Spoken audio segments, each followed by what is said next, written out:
இம்மாதம் 3வது வாரத்தில் வடகிழக்கு பருவமழை தொடங்க உள்ளதாக வானிலை மையம் அறிவிப்பு.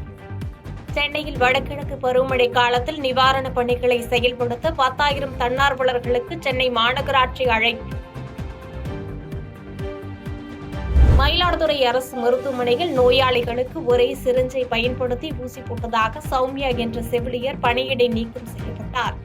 நெஞ்சுவலி சிகிச்சைக்காக கடந்த 27ஆம் தேதி அவசர சிகிச்சை பிரிவில் அனுமதிக்கப்பட்ட சில நோயாளிகளுக்கு ஒரே சிரிஞ்சை பயன்படுத்தியதாக மாவட்ட ஆட்சியர் மகாபாரதிக்கு புகார் சென்ற நிலையில் அதிரடி நடவடிக்கை.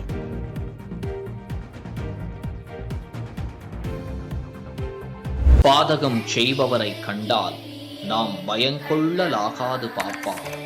மோதி மிதித்து விடு பாப்பா, அவர் முகத்தில் உமிழ்ந்து விடு பாப்பா.